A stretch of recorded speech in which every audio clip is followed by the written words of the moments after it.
네, 반갑습니다. 마음디자인TV의 마음디자인은 한말러서입니다. 부부간의 조화로운 삶을 위한 영상을 반복해서 찍고 있습니다. 부부가 셀프로 집에서 홈스쿨링 하실 수 있도록 영상을 제작하고 있네요. 영상 뒷부분에 무조건 따라하기가 있습니다. 무조건 따라하기를 따라하시면 어느 날 지금보다는 훨씬 나은 부부관계가 될 수 있다 하는 것을 약속을 드리도록 할게요. 구독과 좋아요 눌러주십시오. 댓글도 필요하시면 밑에 좀 달아주시고요. 오늘 영상을 시작해 보도록 하겠습니다. 우린 전 영상에서 이런 이야기를 했네요. 외도 회복에는 적지 않은 시간이 필요하다 이렇게요.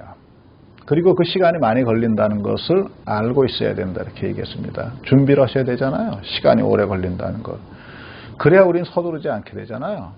조급해지지 않게 되고요. 그래야 우리는 답답함을 이겨낼 수 있다 하는 것을 말씀을 드렸어요. 또 다른 주의할 것은요. 피해 배우자가 자신을 스스로 살펴야 된다 이런 걸 말씀드렸습니다.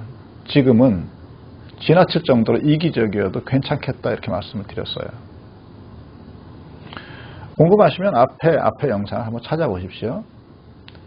또 다른 하나의 부탁은 피해 배우자가 자신의 내면에서 자기 삶에 자기의 주도적 공간을 확보하십시오 이런 거였었어요. 내 생각의 주인이 나고 내 느낌 감정의 주인이 나고 내 삶의 주인이 나고 내 삶의 의미와 가치의 주인도 나다. 그리고 그것은 내 안에서 언제든지 만들어 나갈 수 있고 찾을 수 있다라는 자기주도적 공간을 찾으라는 것이었어요. 오늘은 뒷얘기입니다. 외도 회복을 하시려면 피해 배우자가 이렇게 끝없이 무엇인가를 상상해내는 것을 알 수 있을 거예요. 이 상상을 차단해야 합니다. 피해 배우자와 가해 배우자가 함께 해야 하는 일이에요. 외도 회복 과정에서 피해 배우자는요, 외도의 전 과정에 대해서 알고 싶어 해요. 근데 가해 배우자는 외도 과정을 피해 배우자에게 알리는 것을 부담스러워 합니다. 하나같이 이렇게들 얘기해요. 저 사람이 또다시 상처받을까 두려워서 그럽니다. 이렇게 얘기합니다. 그 얘기를 알면 상처가 더 깊어지지 않겠어요? 이렇게요.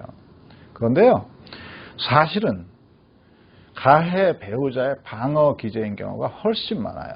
자기를 합리화하려 하고 수치심을 부담하지 않으려고 하거나 대충 덮어놓고 살아가자 이런 회피, 정서 회피인 경우가 훨씬 많다고요. 그런데요, 가해 배우자가 알아야 할 것이 있어요. 대충 이런 식으로 덮어놓고 살게 되면 피해 배우자는 그 외도의 과정에 대한 의혹과 의심이 끝없이 이어지고 상상의 나래에 나래를 펴게 됩니다. 이건 외도 피해 배우자의 의지와는 아무 상관이 없어요. 그리고 이 상상이 반복됩니다. 반복되면 그 상상이 반복되고 상상이 반복되고 상상이 반복되면 그 상상은 믿음으로 바뀌게 되고 사실로 바뀌게 됩니다. 그래서 가해 배우자의 어렵지만 한 번은 외도의 사실 전체를 피해 배우자에게 털어놓을 필요가 있어요. 솔직하고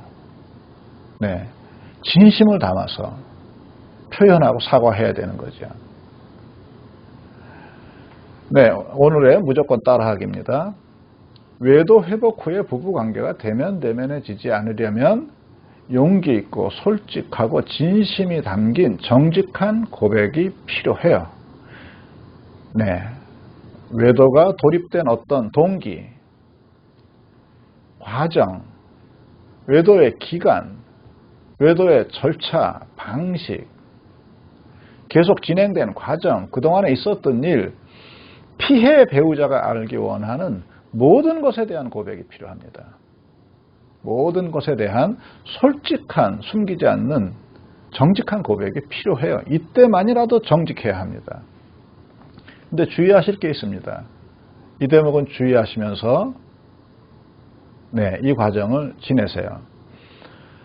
정직한 그 과정을 이야기한다 해서 이런 이야기는 곤란해요. 구체적인 성행위를 묘사하는 것, 성적인 체위, 성적인 취향, 남근이나 성기의 크고 작음, 성기의 모양, 몸매의 구체적인 묘사, 성행위의 직접적인 간접적인 묘사 이런 것들은 피하시는 게 좋아요. 섹스 기법 절대 묘사하지 마십시오. 네, 피해 배우자 묻지도 마셔요. 이 극복은 트라우마의 정도를 너무너무 깊게 합니다. 특별히 다음과 같은 거 더더욱 금물이에요. 피해 배우자와 비교 절대 금물입니다. 간혹 피해 배우자가 누가 더 좋았느냐 이렇게 물을 수도 있겠어요. 그런 질문을 받는다 하더라도 네, 비교하는 것은 이야기하면 안 됩니다. 죽는 날까지 피해 배우자는 그 비교의 상처를 안고 살아갈 수도 있어요. 특별히 해서는 안 되는 이야기가 있습니다. 그를 사랑했었다라는 말은 절대로 하면 안 됩니다. 또 묻지도 마셔요. 피해 배우자께서 사랑했느냐 묻지 마십시오. 그가 그렇다 해도 나는 더 채근하고 그렇지 않다 해도 그렇다 하면 나의 상처고 그렇지 않다 하면 채근합니다. 그리고 그가 사랑했다 이렇게 얘기하면 견딜 수 없는 트라우마를 껴안게 돼요. 네, 부부 이 외도 회복에 결정적인 장애물이 됩니다.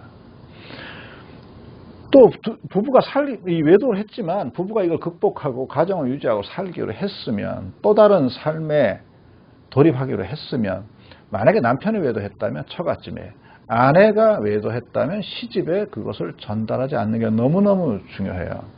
그와의 삶이 연속된다면 그렇습니다. 네, 오늘은 외도에 관한 고백, 피해 배우자의 상상과 의심과 의혹을 잘라주고 차단시키기 위해서, 그래서 외도의 본 회복에 들어가기 위해서 정직한 고백이 필요하다 하고 그 필요한 몇 가지, 그리고 하지 말아야 되는 것들을 이야기했네요. 근데 절대적인 것은 아무것도 없어요. 절대적인 것은 아무것도 없습니다. 지금까지 말씀드린 건 상담 현장에서 권고하는 것들이에요. 그래야 피해 배우자의 트라우마를 극복하기가 쉽거든요. 그런데요, 제가 이렇게 권했다 하더라도 내 배우자의 상태를 잘 확인하십시오. 그리고 어떤 것을 어떤 식으로 고백할 것인가 하는 취사 선택은 시청자분들의 지혜에 맡겨두도록 할 거예요.